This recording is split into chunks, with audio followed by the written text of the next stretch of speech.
वही वीडियो देखो जो आए बिना ब्रेक के। अभी डाउनलोड करें तक ऐप। ग्लोबल कोरोना हॉटस्पॉट बन चुका है। देश में सबसे ज्यादा अगर किसी शहर में इस समय केस है तो वो दिल्ली में है। मुंबई से काफी आगे निकल चुका है दिल्ली इस मामले में। क्या तैयारी है दिल्ली सरकार की और क्यों हम इस स्थिति में पहुंचे? इन सभी सवालों का जवाब देने के लिए केजरीवाल जी हमारे साथ हैं। बहुत बहुत शुक्रिया सर हमसे बात करने के लिए। मुख्यमंत्री जी, सबसे पहले आपसे पूछना चाहूंगा कि आज आपने एक प्लाज्मा डोनर बैंक की एक अनाउंसमेंट करी। क्या है ये अनाउंसमेंट? क्योंकि अब लोगों को दिखने लगा है कि ब्लड बैंक से ज्यादा शायद इस समय फिलहाल प्लाज्मा बैंक की आवश्यकता ज्यादा है। तो ये क्या पहल है? क्योंकि अभी भी प्लाज्मा थेरेपी ट्रायल स्टेज पर ही अगर कहें तो है, अभी पूरी तरह से मान्यता प्राप्त नहीं है इस थेरेपी को। मैं आपकी बात से सहमत हूँ। लगभग 2-2.5 महीने पहले सबसे पहले दिल्ली सरकार ने इनिशिएटिव लेके प्लाज्मा थेरेपी के ट्रायल शुरू किए थे, केंद्र सरकार से परमिशन लेके। और हमारा जो पहला ट्रायल था 29 पेशेंट्स पे था और वो ट्रायल काफ़ी सक्सेसफुल रहा। इन द सेंस वो ये दिखाता है कि अगर बहुत सीरियस अगर पेशेंट है, मल्टी ऑर्गन फेलियर हो गए और वेंटिलेटर पे चले गए, उनको तो बचाना मुश्किल हो जाता है। लेकिन अगर मॉडरेट पेशेंट है, उसकी स्थिति को ख़राब होने से बचाने के लिए प्लाज्मा थेरेपी सक्सेसफुल नज़र आती है। आज जब वैक्सीन कोई नहीं है हमारे पास और कोई और नहीं है, तो ये एक अच्छा एक मददगार साबित होती है। मैं इतना ही कहूँगा, बड़े बड़े अभी दावे नहीं करूँगा। तो वो जो 29 पेशेंट्स में दिया, उसके नतीजे जब हमने केंद्र सरकार को सबमिट किए तो केंद्र सरकार ने काफ़ी हमें भी परमिशन दी और आगे भी परमिशन दी। कई सारे प्राइवेट हॉस्पिटल्स को भी परमिशन दी। अभी मैं ये देख रहा हूँ कि लोग जो है प्लाज्मा को ढूंढते हुए बहुत ज़्यादा हैरेसमेंट फील कर रहे हैं कि कोई प्लाज्मा का डोनर मिल जाए, हमारा मरीज जो है वो अस्पताल में एडमिट है जी, कोई प्लाज्मा। मेरे पास बहुत फ़ोन आ रहे हैं और गलत किस्म की एक्टिविटीज़ भी शुरू हो गई हैं इस पूरे इसमें। तो अब सरकार ने तय किया है कि हम एक प्लाज्मा बैंक बनाएंगे। जो लोग ठीक हो गए हैं उन लोगों को फ़ोन करके, उनको इनकरेज करके, उनको प्लाज्मा डोनेट करने के लिए इनकरेज किया जाएगा। और ये जो प्लाज्मा बैंक होगा ये ILBS जो हमारा अस्पताल है वहाँ पे होगा। जो भी डोनर है उनको आने का जाने का सारी व्यवस्था करेंगे। और मैं आज आपके चैनल के माध्यम से भी सभी जो ठीक हो चुके हैं कोरोना से, उन सब लोगों से रिक्वेस्ट करना चाहता हूँ हाथ जोड़ के कि अपनी ज़िंदगी में कम मौके आते हैं दूसरे की ज़िंदगी बचाने के लिए। ये एक मौका है। अगर आप प्लाज्मा डोनेट करते हैं तो हो सकता है कि आपके प्लाज्मा से किसी एक आदमी की ज़िंदगी बच जाए। तो आप बिल्कुल, कुछ लोगों के मन में है कि वीकनेस आ जाती है, कोई वीकनेस नहीं आती है प्लाज्मा डोनेट करने से। कुछ तो अलग अलग भ्रांतियां हैं। किसी तरह की कोई मन के अंदर भ्रांति रखने की ज़रूरत नहीं है। आपकी सेहत हमारे लिए सबसे पहले है। आपकी सेहत को किसी तरह का कोई नुकसान नहीं होने वाला। तो जो प्लाज्मा इकट्ठा होगा उसे फिर जो भी प्राइवेट का डॉक्टर हो या सरकारी डॉक्टर हो, जो भी रिकमेंड करेगा कि मेरे मरीज को ज़रूरत है, हम उसे प्लाज्मा देंगे। 27 तारीख को यानी कि शनिवार को आपने एक मीडिया इंटरेक्शन था, आपका प्रेस कॉन्फ्रेंस थी, उसमें आपने कहा कि जून के शुरुआती हफ्ते में, फर्स्ट वीक में, lack of testing, lack of beds की वजह से कुछ पेशेंट्स की जान भी गई कि उस समय बेड्स अवेलेबल नहीं थे। क्या किसी भी सरकार के लिए सबसे बड़ा एडमिशन ऑफ फेलियर नहीं है कि आपके पास मार्च से लेकर जून तक का समय था और आप खुद कह रहे हैं मुख्यमंत्री होने के नाते कि उस समय कुछ लोगों को इसका खामियाजा भुगतना पड़ा क्योंकि हम पूरी तरह से तैयार नहीं थे? देखिए, पहली चीज़ तो हमें ये समझने की ज़रूरत है कि दिल्ली ने कहाँ से शुरू किया, दिल्ली में कोरोना कैसे बढ़ा, इतना ज़्यादा कोरोना कैसे बढ़ा। कुछ लोग ये कह रहे हैं दिल्ली वाले इनडिसिप्लिन्ड हैं, कुछ लोग अलग अलग दिल्ली वालों के ऊपर वो कर रहे हैं। दिल्ली में कोरोना बढ़ा क्योंकि 15 फरवरी से लेके 20 मार्च के बीच में 35,000 लोग बाहर से आए इंडिया में। उन देशों से आए। भारत सरकार ने निर्णय लिया कि उन देशों में जहाँ पे कोरोना बहुत बढ़ गया था, वहाँ के इंडियंस वहाँ से वापस इंडिया आना चाहते थे। तो भारत सरकार ने स्पेशल फ़्लाइट्स उनके लिए अरेंज की। वो सारी फ़्लाइट्स 35,000 लोगों को लेके आई, जिनकी शुरू में किसी को पता नहीं था क्या टेस्टिंग प्रोटोकॉल है, क्या कुछ है। उनकी कोई स्क्रीनिंग नहीं हुई शुरुआती दिनों के अंदर और वो सारे के सारे दिल्ली के अंदर फैल गए। उसके बाद लॉकडाउन हो गया, लेकिन वो अंदर ही अंदर अपने परिवार को, अपने दोस्तों को तो कर रहे थे। शुरुआत के दिनों में कोई टेस्टिंग नहीं हो रही थी, बिकॉज कोई टेस्टिंग किट नहीं थी किसी के पास, कोई टेस्टिंग लैब्स नहीं थी किसी के पास। उसके बाद जब लॉकडाउन खुला तो लॉकडाउन खुलने के बाद सब लोग आपस में मिलने लगे और ये एक बड़े स्तर के ऊपर फैला। जब तक हम अपनी कमी को एक्सेप्ट नहीं करेंगे तब तक उसको सुधार नहीं सकते। मैं मानता हूं कि जून के पहले हफ्ते में दिल्ली में बेड्स की कमी थी, हमने काफ़ी बेड्स का इंतज़ाम किया था, वो भी कम पड़ गया। टेस्टिंग की कमी थी, हमने काफ़ी टेस्टिंग का इंतज़ाम किया था, वो भी कम पड़ गया था। आज की डेट में उसके बाद हम सोए नहीं।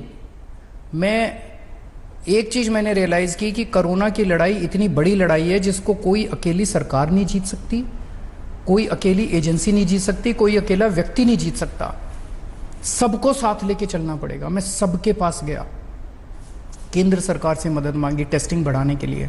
केंद्र सरकार के शुक्रगुजार है, उन्होंने हमें रैपिड टेस्टिंग किट्स से मदद की। शुरू में उन्होंने 10-12 हज़ार दी, अब हमने और ख़रीद ली हैं बहुत सारी, लेकिन उन्होंने शुरुआत हमारे को टेस्टिंग किट्स दी। बेड्स हम लोगों ने आज इतने इंतज़ाम कर दिए हैं दिल्ली के अंदर बेड्स के, अब बेड्स की कमी नहीं है। एक स्टेज थी, मैं मानता हूँ, मैं एडमिट करता हूँ कि जून के पहले हफ्ते में स्टेज थी कि आप एक अस्पताल से दूसरे, दूसरे से तीसरे दौड़ रहे थे आप, और अस्पताल कहता था बेड नहीं है, बेड नहीं है। आज बेड की कमी नहीं है। आज 13,500 बेड कोविड के इस टाइम ऐप के ऊपर हैं और 6,000 केवल ऑक्यूपाइड है। आज स्थिति ये हो गई है कि दिल्ली में अस्पतालों में अब मरीज कम होते जा रहे हैं कोविड के, ठीक होके घर जा रहे हैं और नए मरीज नहीं आ रहे। ये बहुत बड़ी बात है। तो आज स्टेबिलिटी दिखाई दे रही है, आज टेस्टिंग की कोई प्रॉब्लम नहीं है। हमने केंद्र सरकार की मदद से, हम शुक्रिया अदा करते हैं केंद्र सरकार का, केंद्र सरकार की मदद से 4 गुना हमने टेस्टिंग कर दी। जून के फर्स्ट वीक में हम 5,000 टेस्ट पर डे कर रहे थे, आज हम 20,000 टेस्ट पर डे कर रहे हैं। तो कई सारी कमियां हैं, उन कमियों को सुधारते जा रहे हैं। LNJP हॉस्पिटल है, मुझे याद है आप ही के चैनल में आप ही ने शायद प्रोग्राम किया था कि LNJP अस्पताल में ये कमी है, ये कमी है, ये कमी है। उसको हमने कोई आपको क्रिटिसाइज नहीं किया, हमने धन्यवाद किया मीडिया का।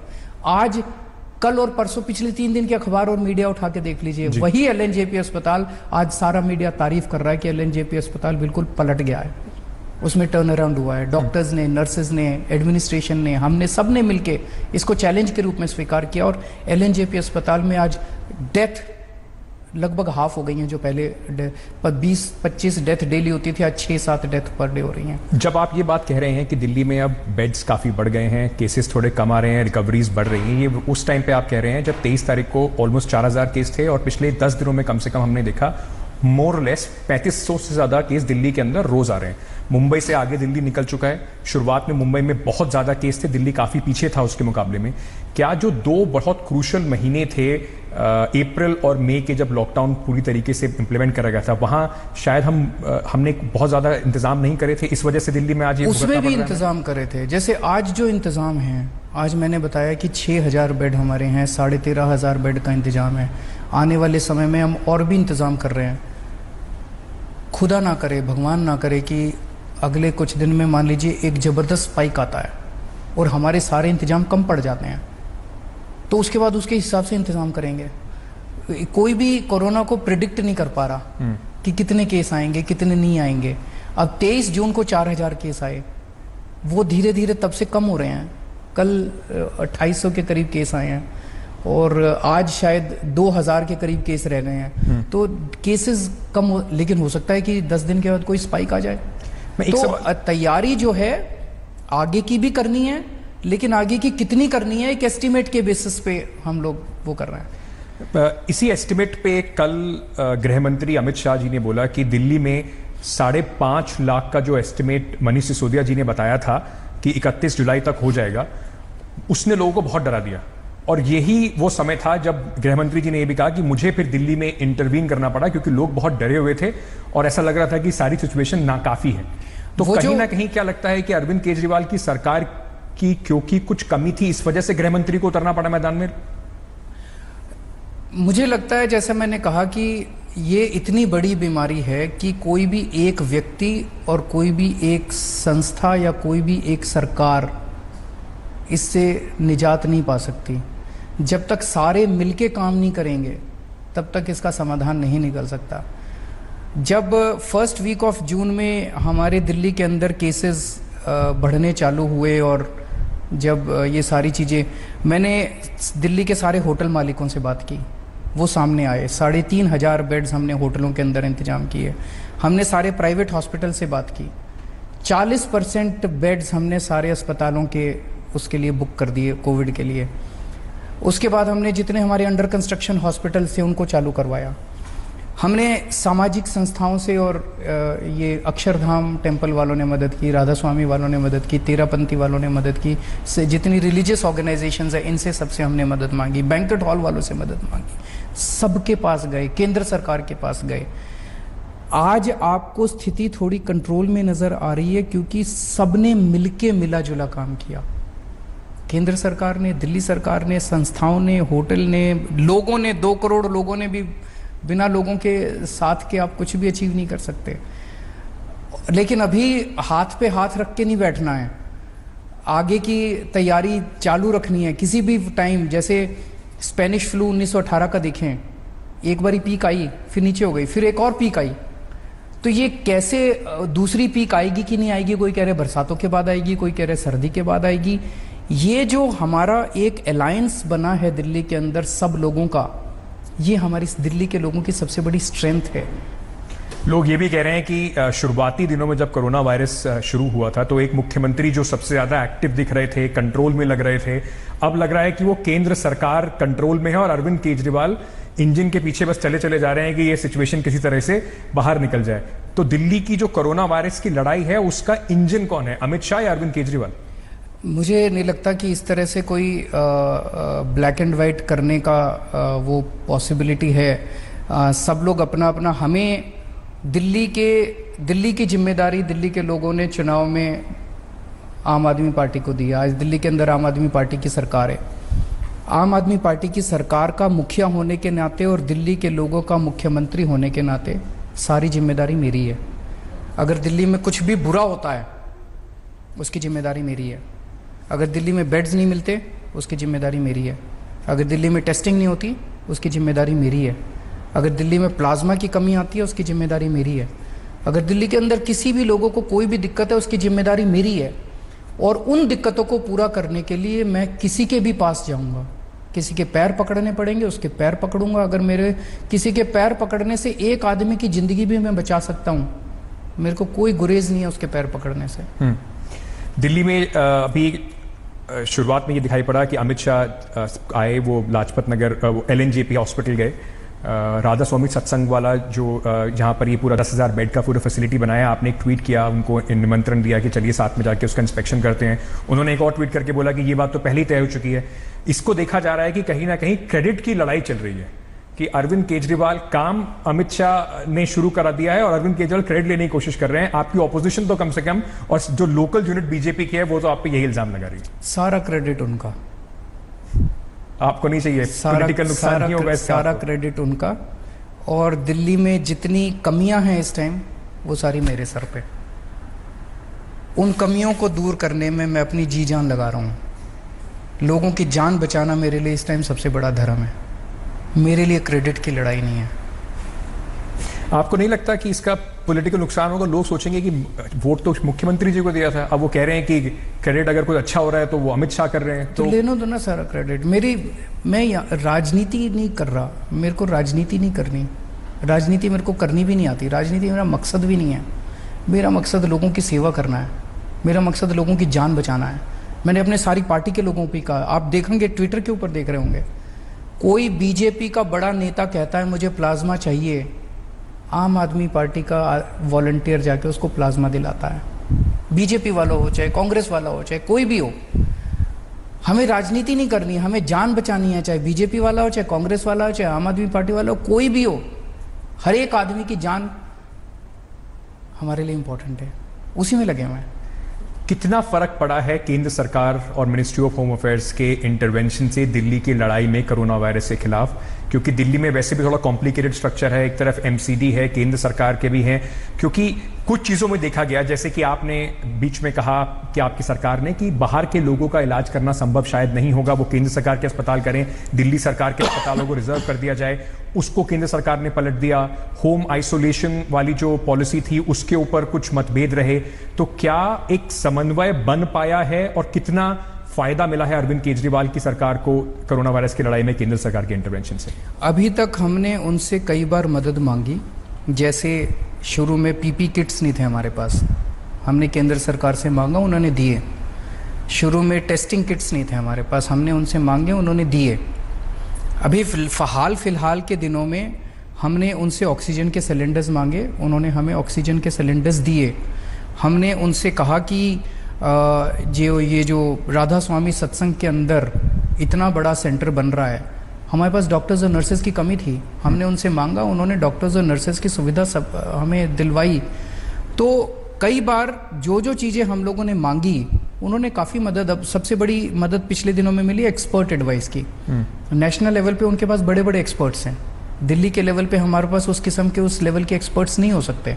तो एक्सपर्ट एडवाइस उन लोगों को जब हमने कहा कि हमें इसमें मदद चाहिए, इसमें मदद चाहिए, उनसे मदद मिली।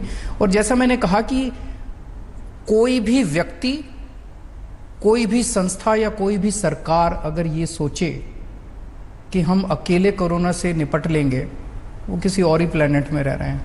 अमेरिका फेल हो गया, स्पेन फेल हो गया, न्यूयॉर्क फेल हो गया, लंदन फेल हो गया, सारे फेल हो गए।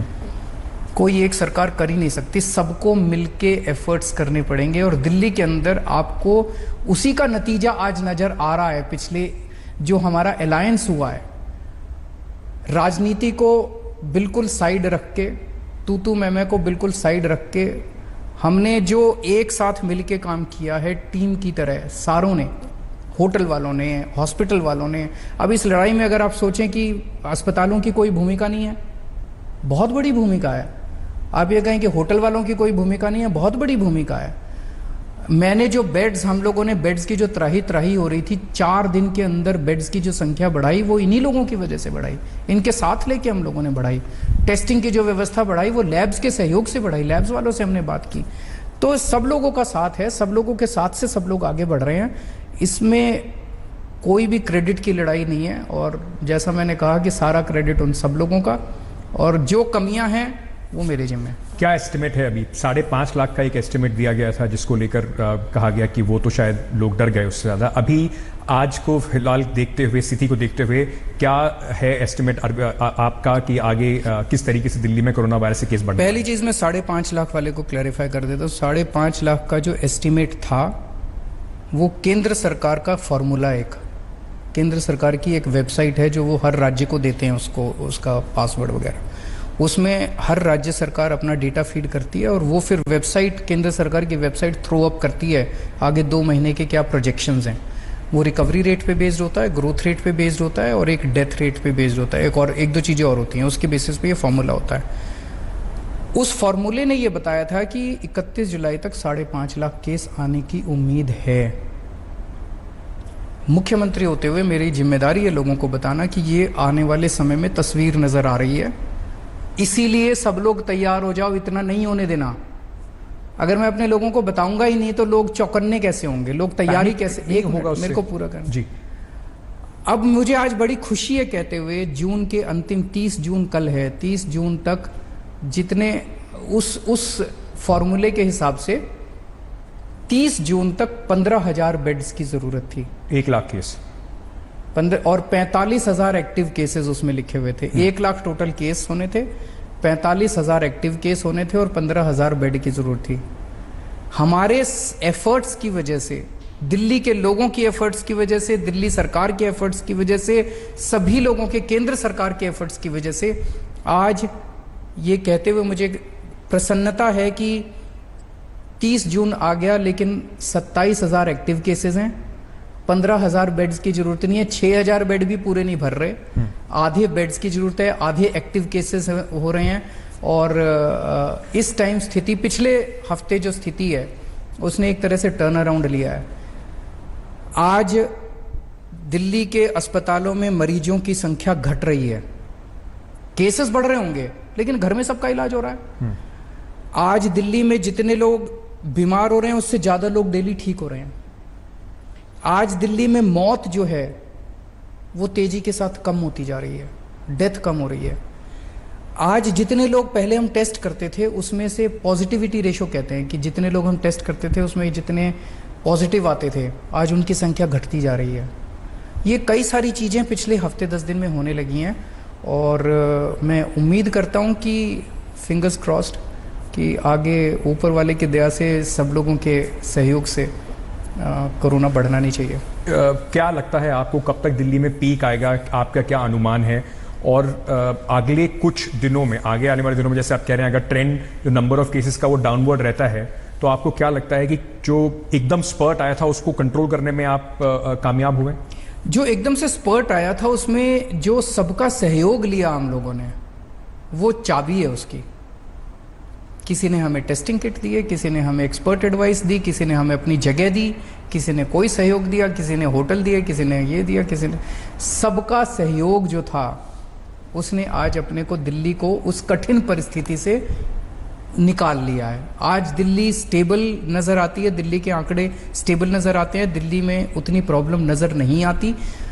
अगर यही स्थिति रही तो हम डाउनवर्ड ट्रेंड की तरफ जा रहे हैं। अगर स्पाइक दोबारा आया तो फिर उस टाइम अपने को वो करना पड़ेगा। क्या आपको, लेकिन अभी हम हाथ पे हाथ रख के नहीं बैठे, जैसे 15 अभी 13,500 बेड है, इसको भी हम बढ़ा रहे हैं। जैसे जून के बाद से आपने जो कहा समन्वय भी दिखा, आप गए लोगों से मिलने, समन्वय पहले भी था, तो लेकिन ये वॉर, आपने देखा होगा कि जब से कोरोना है हमने ढेरों राजनीतिक डिफरेंसेस होते हुए भी केंद्र सरकार के साथ हमने कदम से कदम मिला के चले हैं पूरे कोरोना के पीरियड में। कहीं भी कई लोग मुझे ये कहते थे कि ये तो बहुत अच्छी बात है, जो भी राजनीति में जो भी कहते हैं, लेकिन हमने राजनीति को अलग रखा। जून के महीने में एक वॉर लेवल पे जब हमने देखा कि हमारी उम्मीदों से कहीं ज़्यादा आगे चला गया, तो वॉर लेवल पे एफर्ट्स किए और बहुत सारे लोगों को ज्वाइन कराया। तो सब लोगों के समन्वय से, सब लोगों के एफर्ट से आज हम स्थिति। आप जैसे आपने बोला कि मुख्यमंत्री होने के नाते आपको ये एडमिट भी करना पड़ेगा कि कमियां कहाँ कहाँ हैं और उसके हिसाब से आप उनको सुधार रहे हैं। अरविंद केजरीवाल, आप लोगों ने कहा कि एलएनजेपी हॉस्पिटल इतना खराब है, हम लोग बैठ के कह सकते थे कि गंद मीडिया, गोदी मीडिया, फलाना मीडिया, ढिमका, हमने ये नहीं कहा। मैंने हर प्रेस कॉन्फ्रेंस में कहा कि आप लोग जो बोल रहे हैं हम उसको ठीक करेंगे। मैंने वहाँ पे डॉक्टर से बात की, जो जो कमियां थी एलएनजेपी हॉस्पिटल में उन सारी कमियों को दूर करने की कोशिश की। वहाँ पे सबने सहयोग किया। अभी भी हो सकता है कमियां, उनको भी ठीक करेंगे, लेकिन आज आप ही, मीडिया ही 3-4 दिन से तारीफ कर रहा है कि एलएनजेपी अस्पताल बदल गया है। अब अगर कोई ये कहे आके कि एलएनजेपी अस्पताल इसलिए बदला क्योंकि केंद्र सरकार से कोई आया और उसने, एलएनजेपी अस्पताल बदला क्योंकि एलएनजेपी अस्पताल के मेडिकल डायरेक्टर ने काम किया, वहां के डॉक्टर्स ने काम किया, वहां की नर्सों ने काम किया, हमारे ऑफिसर्स ने रात दिन मेहनत की, सहयोग किया, सब लोगों ने मिलकर किया। वहां पे बहुत वॉलंटियर्स लगे हुए हैं, वो सब लोग कर रहे हैं काम। मैं ये पूछना चाह रहा था आपसे कि जो अभी फिलहाल जो स्थिति है दिल्ली के अंदर, बेड्स तो आप बढ़ा रहे हैं, जो मेडिकल कर्मचारी हैं, डॉक्टर्स हों, नर्सेज हों, बाकी हेल्थ कर्मचारी हों, उनको लेकर क्या करा जा रहा है? एलएनजेपी के अंदर और अस्पतालों के अंदर बहुत सारे डॉक्टर्स हैं जिनको कोरोना वायरस हुआ, कुछ बड़े डॉक्टर्स की जान भी चली गई इसमें। क्या दिल्ली के पास पर्याप्त मेडिकल स्टाफ है इस समय से जूझने के लिए? एट द मोमेंट है। जैसे मैंने कहा कि इस वक्त एक ट्रेंड ये देखने को मिल रहा है कि दिल्ली में केसेस की संख्या बढ़ती जा रही है। पहले 1000 थी, 2000 हुई, 3000 हुई, 4000 हुई, अब केसेस भी थोड़े घटने लगे हैं। केसेस बढ़ रहे हैं, अस्पतालों में मरीजों की संख्या कम हो रही है। क्यों? क्योंकि ऐसा लगता है कि जो लोग बीमार हो रहे हैं वो उतने सीवियर नहीं है, उनकी इंटेंसिटी माइल्ड है, घर में ही उनका इलाज हो पा रहा है। उतने लोग अस्पताल जा नहीं रहे, अब अस्पतालों की जरूरत पड़ नहीं रही। दूसरा एक और भी ट्रेंड देखने को मिला कि पहले लोगों में डर बहुत ज्यादा था। उसे पता चलता था मैं बीमार हो गया, चाहे उसमें सिम्टम हुए ना, वो सीधा अस्पताल भागता था। अब जब वो लोग देख रहे हैं कि 52,000 लोग दिल्ली में ठीक हो गए और उसमें से 30-40 हज़ार लोगों से ज्यादा घर में ठीक हो गए, तो लोगों को लगता है यार माइल्ड है तो घर में ही रह लो। हमने ऑक्सीमीटर दे दिया, सबके घर में ऑक्सीमीटर पहुंचा दिया जो जो लोग बीमार थे। अब वो अपनी देख लेता है हर घंटे में ऑक्सीजन ठीक है, बस इतना देखना। तो लोगों में एक कॉन्फिडेंस भी पैदा हुआ है पिछले 1 महीने के अंदर कि सबको अस्पताल भागने की जरूरत नहीं है। जब सब अस्पताल नहीं भाग रहे तो डॉक्टर्स और नर्सेज की इस टाइम पर्याप्त मात्रा है। इसी होम आइसोलेशन को लेकर कुछ कंफ्यूजन भी था। एलजी के 2 ऑर्डर आए, दोनों को पलटना पड़ा, आपने जाके उसका विरोध भी करा। तो वो क्या कहीं ना कहीं क्यों इस तरह की स्थिति आई कि पिछले हफ्ते तक इसमें ऑर्डर हुआ, वापस लेना पड़ा, आपका विरोध रहा, पब्लिकली विरोध रहा, इस तरह की स्थिति क्यों बनी? कंफ्यूजन क्योंकि उससे लोगों में बहुत हुई। अंत भला सो भला, अब ठीक हुआ। होम आइसोलेशन तो अच्छी चीज है, उनको कुछ कन्फ्यूजन था, उनकी कन्फ्यूजन दूर किए हम लोगों ने, उनके मन में डाउट्स थे, डाउट्स दूर कर दिए, मान गए वो लोग, सबको मना लिया, चिंता मत करो, सब साथ हैं। इस पूरे कोरोना वायरस की लड़ाई में अरविंद केजरीवाल जो हमेशा ट्रांसपेरेंसी के लिए पक्षधर थे, आपके ऊपर कुछ आरोप भी लगे कि डेटा फज हो रहा है, डेथ का डेटा फज हो रहा है, एमसीडी के लोगों ने आके बोला कि ज्यादा लोग मर रहे हैं, सरकार अपना डेटा कम दिखा रही है। हाईकोर्ट तक गए, पर हाईकोर्ट से वहां पे आपको रिलीफ भी मिला, हाईकोर्ट ने कहा कि अभी तक ऐसा कुछ तो नहीं, जब हाईकोर्ट ने चेक कर लिया, हाईकोर्ट ने सारा, हाईकोर्ट में पीआई लगाई इन लोगों ने, हाईकोर्ट ने चेक कर लिया, बोले दिल्ली सरकार का डेटा ठीक है, तो फिर तो राजनीति हो रही थी उस पर। हम क्यों, मेरे को कोई मेडल थोड़ी मिलने वाला है यार कि गोल्ड मेडल मिलेगा अगर डेटा को ठीक कर लेंगे। जो समस्या है उसको टेबल पे रखो, सबको बता दो भाई ये समस्या है, हमने बता दी। आज 4000 केस आ रहे हैं, हम छुपा रहे हैं क्या? छुपाने की नहीं करी, अब इसको कम करेंगे।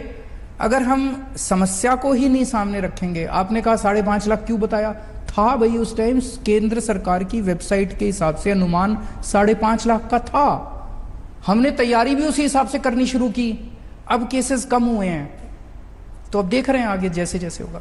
होम मिनिस्टर के इंटरवेंशन से कुछ राजनीति में फर्क आया नीचे, दिल्ली की राजनीति में, एमसीडी की राजनीति में? अभी मैं राजनीति में इंटरेस्टेड ही नहीं हूँ।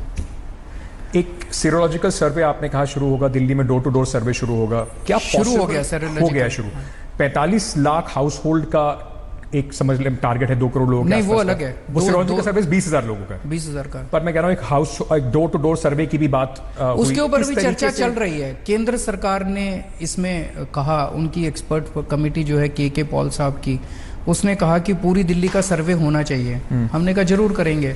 तो अभी कैसे किया जाए, इसका लॉजिस्टिक्स कैसे होगा, कितने दिन लगेंगे, कैसे होगा, उसका वर्कआउट कर रहे हैं सब लोग। सीरोलॉजिकल सर्वे 6 तारीख तक आ जाएगा आपके पास? सीरोलॉजिकल सर्वे तेजी से चल रहा है। 5,000 करोड़ रुपए की बात करी थी मनीष सिसोदिया जी ने, उन्होंने कहा कि केंद्र सबको मदद कर रहा है, हमें मदद नहीं कर रहा है। अब जब आप कह रहे हैं कि आप मदद मांगने के लिए हर जगह जाने को तैयार हैं और रिश्ते थोड़े ठीक चल रहे हैं अरविंद केजरीवाल और केंद्र सरकार के, तो उम्मीद है कि कुछ फाइनेंशियल असिस्टेंस भी मिलने वाली है आपको? उम्मीद पे दुनिया कायम है। मांगी गई है? मांगे, मैंने कई बार मांगे हैं, मुझे पूरी उम्मीद है जरूर देंगे। कुछ जवाब अभी तक मिला है आपको? अभी तक नहीं आया। अरविंद जी आगे, क्योंकि कोरोना वायरस पे मैं बस आखिरी सवाल पूछना चाहता हूँ, 2 सवाल मेरे उसके बाद और भी होंगे, मैं आखिरी सवाल आपसे कोरोना वायरस पे पूछना चाहता हूँ कि अब आगे दिल्ली के लोगों के लिए मुख्यमंत्री जी का रोड मैप क्या है? हम क्या मान के चलें कि आगे आने वाले दिनों में किस तरीके से दिल्ली सरकार काम करेगी? मैं बस एक ही चीज कह सकता हूँ कि कोरोना नया वायरस है, पूरी दुनिया को नहीं पता कि ये कैसे व्यवहार करेगा, क्या करेगा। जैसे स्पेनिश फ्लू है, एक बारी 2 या 3 पीक आई उसकी बताते हैं, सेकंड पीक सबसे ज़्यादा डेंजरस थी उसकी। तो पहली पीक जो थी उसके बाद लोगों ने सोचा चला गया, लेकिन फिर आ गया वो। आगे आने वाले भविष्य में क्या होगा किसी को नहीं पता। इसकी केवल एक ही चाबी है, ईमानदारी के साथ सारे मिलके निस्वार्थ भाव से, सारी राजनीति साइड करके अगर सारे मिलके लड़ेंगे तो कोरोना को हराएंगे, और अगर आपस में लड़ेंगे तो कोरोना जीत जाएगा। कल आखिरी दिन है अनलॉक 1 का, 1 जुलाई से नई गाइडलाइंस आनी है, अनलॉक 2 की बात हो रही है। दिल्ली में काफ़ी हद तक आपने चीज़ों को खोला, उसके बाद केसेस बहुत ज़्यादा बढ़े, कुछ चीज़ों पे अभी भी रिस्ट्रिक्शंस हैं, जिम है, स्विमिंग पूल है और कुछ चीज़ों के ऊपर है। क्या आपकी सोच है अनलॉक 2 में, क्या दिल्ली को और छूट मिलेगी या कुछ वापस करा जाएगा क्योंकि केसेस बढ़ गए हैं? एक बार ही देखना पड़ेगा कि केंद्र सरकार कितना अलाउ करती है। जो केंद्र सरकार अलाउ करती है, हमारी उसी सीमा के अंदर हम खोल सकते हैं। तो आज या कल में जब केंद्र सरकार अपना ऑर्डर निकालेगी तो उसके बाद हम लोग भी निर्णय लेंगे। और कोई देश में मुख्यमंत्री आपको ऐसा लगा जो बहुत अच्छा काम कर रहा हो? सब अच्छा काम कर रहे हैं, किसी से कुछ सीखा? अपने अपने क्षेत्र में सब लोग अच्छा काम कर रहे हैं। हर एक स्टेट और हर एक शहर एक अलग परिस्थिति है, ये कंपैरिजन नहीं होना चाहिए। कहीं ज़्यादा है तो उनकी वजह से नहीं है, कहीं कम है तो उनकी वजह से नहीं है। सभी लोगों को, सभी सरकारों को कोशिश ये करनी है कि जितना है उसको कंट्रोल किया जाए और जनता को तकलीफ नहीं होनी चाहिए। मेरे हिसाब से सब मुख्यमंत्री बहुत अच्छा काम कर रहे हैं। अब हरियाणा और उत्तर प्रदेश से ठीक ठाक कोऑर्डिनेशन हो रहा है, बॉर्डर को लेकर इश्यूज तो नहीं होंगे लोगों को? हमारे कभी इश्यूज नहीं थे। बीच में कंफ्यूजन था ना आपको, कभी वो बंद करते थे, कभी आप बंद कर देते थे? नहीं, हमने 1 हफ्ते के लिए उस टाइम किया था जब ये था कि वो दिल्ली के अस्पतालों वाली बात, जब हम सर्वे करा रहे थे जनता से, लेकिन हमारा कभी किसी से कंफ्यूजन नहीं हुआ। मैं एक सवाल चाइना पे आपसे जरूर पूछना चाहूँगा। प्रधानमंत्री जी वैसे ने ये इंटरव्यू केवल कोरोना पे था। बस मैं चाइना पे एक ही सवाल पूछूंगा। प्रधानमंत्री जी ने एक ऑल पार्टी मीटिंग बुलाई थी, उसमें आम आदमी पार्टी को आमंत्रित नहीं किया गया था। क्या विचार है आपका चाइना को लेकर, और देश में जो इस समय जो पूरा एक जिस तरह का माहौल बन रहा है चाइना की पॉलिसी को लेकर, कहाँ मानते हैं आप केंद्र सरकार के रिस्पॉन्स को? मैंने आप ही का प्रोग्राम था या आपके चैनल पे मैंने एक प्रोग्राम 2-3 प्रोग्राम देखे हैं जिसमें आप लोग बहुत विस्तार से बताते हैं कि कहाँ कहाँ किस किस पॉइंट पे चाइना ने भारत के अंदर घुस के हमारी टेरिटरी पे कब्जा कर लिया है। मेरा केवल ये कहना है कि पूरा देश इस टाइम गुस्से में है, पूरा देश आर्मी के साथ खड़ा है, पूरा देश सरकार के केंद्र सरकार के साथ खड़ा है। अगर हम उस टेरिटरी को नहीं छुड़ा पाए तो जो 20 जवान हमारे शहीद हुए उनकी आत्मा को शांति नहीं मिलेगी। हमें इसको वापस छुड़ाना चाहिए किसी भी तरह से। दूसरा मेरा ये मानना है कि 1962 में भी चीन ने धोखा दिया था जब जवाहरलाल नेहरू थे। हमने तो दोस्ती का हाथ बढ़ाया था। पिछले कुछ सालों की भी वही परिस्थिति रही, हमने दोस्ती का हाथ बढ़ाया लेकिन चाइना ने धोखा दिया। मुझे लगता है अब हमारी स्ट्रैटेजी ये होनी चाहिए कि दोस्ती जब हम कर रहे हैं उसके साथ साथ चौकन्ना भी रहें, ये सोच के कि कभी भी हो सकता है धोखा दे दे, उसकी भी तैयारी साथ साथ रहनी चाहिए ताकि अगला धोखा ना हो सके। प्रधानमंत्री जी और केंद्र सरकार तो कह रही है कि चाइना का कोई कब्जा ही नहीं है, हमारे टेरिटरी में है ही नहीं वो लोग। पर आपका चैनल तो कह रहा है, आपका चैनल झूठ दिखा रहा है इसका मतलब? हम तो वही दिखा रहे हैं जो सैटेलाइट मैप दिखा रहे हैं। तो वो अब फिर या तो आप जानो या वो जाने। आपका चैनल कह रहा है, मैं समझता हूँ आपका चैनल कहता है हम सबसे तेज और सच दिखाते हैं। तो आपको लगता है यथास्थिति जो थी पुरानी वो मेंटेन होनी चाहिए और चाइना को पुशबैक करना चाहिए? क्यों आपको नहीं बुलाया गया वहाँ? आपकी राय भी जरूरी है। तीसरी बार मुख्यमंत्री हैं, केंद्र एक राज्य में आपकी सरकार है, एक राज्य में आप प्रिंसिपल ऑपोजिशन में हैं। उनकी मर्जी। चाइनीज गुड्स को लेकर जो एक माहौल बना हुआ है, बॉयकॉट करना चाहिए, उसको लेकर आपका क्या विचार है? मुझे ये लगता है कि आज की चाइना के साथ जो परिस्थिति है, एक तरफ उससे तो निपट रहे हैं टेरिटोर उस पे सीमा पे, लेकिन इसे एक बहुत बड़े अवसर के रूप में देखना चाहिए। आज हमारी पूरी मार्केट के ऊपर चाइना का जबरदस्त कब्जा है, पूरी मार्केट चाइना पे निर्भर। ये जैसे गणेश जी की मूर्तियां हैं, बताओ गणेश जी की मूर्ति चाइना से बन के आती है, लक्ष्मी जी की मूर्ति चाइना से बन के आती है, दिवाली के पटाखे चाइना से बन के आते हैं, झड़ियाँ चाइना से, लड़ियाँ चाइना से बन के आती हैं। क्यों? क्या हमारे देश के उद्योगपति और व्यापारी काबिल नहीं हैं क्या? बिल्कुल काबिल हैं, थोड़ा सा सपोर्ट चाहिए। मुझे लगता है वॉर फुटिंग के ऊपर एक लिस्ट बना लेनी चाहिए कि चाइना से कौन कौन से प्रोडक्ट्स मेनली आते हैं, और व्यापारियों को और उद्योगपतियों को बुलाया जाए और कहा जाए बनाओ, हम तुम्हारे साथ हैं, जम के बनाओ, सरकार पूरा सहयोग करेगी। इसे हम एक अपॉर्चुनिटी की तरफ देख के अपना चाइना के ऊपर डिपेंडेंस कम कर सकते हैं, लाखों करोड़ों रोजगार पैदा कर सकते हैं। और कुछ दिल्ली सरकार भी अपना उसमें कुछ पहल करेगी? दिल्ली सरकार बहुत छोटा है इस पूरे इसमें नेशनल लेवल पे, क्योंकि आप पे आरोप लग रहा है कि आप जो सीसीटीवी का जो बीजेपी आरोप लगा रही है, सीसीटीवी का जो कॉन्ट्रैक्ट दिया गया वो चाइनीज कंपनी के पास है, उसको देख सकते हैं। वो राजनीतिक आरोप प्रत्यारोप करते रहते वो। हमने तो केंद्र सरकार को दिया था कॉन्ट्रैक्ट, केंद्र सरकार की एक कंपनी है बीएल ने आगे किसी और कंपनी को दे दिया, पर वो राजनीति है। मैंने मोटे मोटे तौर पे कहा कि ये एक अपॉर्चुनिटी के रूप में देख सकते हैं जब हम अपनी देश की प्रोडक्शन को बहुत बड़े स्केल के ऊपर बढ़ा सकते हैं। मेरा आखिरी सवाल सर, सरकार कहती है कि इस समय मोदी जी से या सरकार से चाइना पे सवाल पूछना देशद्रोह के बराबर है। आपको लगता है कि इस समय जो ऑपोजिशन है, राहुल गांधी हैं, कांग्रेस पार्टी है, वो लोग सवाल पूछते हैं, उनको ऐसा नहीं करना चाहिए, या सवाल पूछना डेमोक्रेटिक राइट है, चलता रहना? कांग्रेस क्या करती है मैं उस पर टिप्पणी नहीं करूंगा, वो उनका अपना राजनीति है, उनका अपना सोचना है।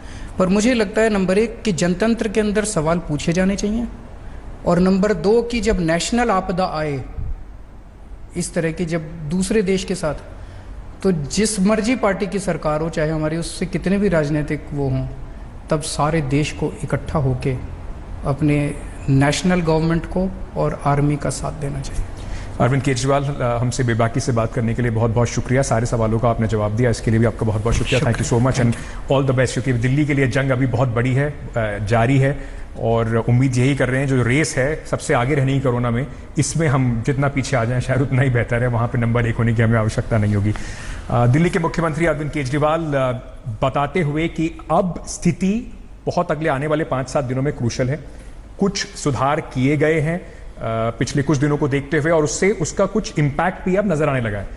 पर जरूरत यही है कि सावधानी अभी पूरी रहे और सरकार इसी तरीके से काम करती रहे, सबको साथ में लेकर, तो शायद दिल्ली में कोरोना वायरस पर विजय जरूर पाली जाएगी। बहुत बहुत शुक्रिया। एक छोटे से ब्रेक के लिए रुकते हैं। खबरों का सिलसिला जारी रहेगा आज तक पर इस छोटे से ब्रेक के बाद। तो ये खास इंटरव्यू आप देख रहे थे दिल्ली के मुख्यमंत्री अरविंद केजरीवाल एक्सक्लूसिव बातचीत करते हुए आज तक के साथ। कोरोना वायरस का संक्रमण जिस तेजी से दिल्ली में फैला है, उसे लेकर कई अहम बातें मुख्यमंत्री ने यहां पर की। उनसे सवाल पूछा गया कि जिस तरह से उप मुख्यमंत्री ने 5.5 लाख केसेस हो सकते हैं दिल्ली में, इस तरफ इशारा किया था और व्यवस्थाओं में जो कमी है उसका जिक्र किया था, जिससे दिल्ली में एक डर का माहौल पैदा हुआ। तो उस पर अब आगे क्या काम किया जा रहा है, तो मुख्यमंत्री का यह कहना था कि ये आंकड़ा केंद्र सरकार के फॉर्मूले पर ही आधारित था, लेकिन हमारी प्रायोरिटी है कि सब एक साथ मिलकर काम करें। दिल्ली सरकार, केंद्र सरकार एक साथ मिलकर काम करें ताकि दिल्ली में लोगों को राहत मिले। नमस्कार, मैं हूं अंजना ओम कश्यप। हमें उम्मीद है ये वीडियो आपको पसंद आया होगा। लेटेस्ट खबरों के लिए यूं ही देखते रहिए आज तक, और इस वीडियो के पसंद आने पर लाइक, शेयर एंड सब्सक्राइब करना ना भूलें।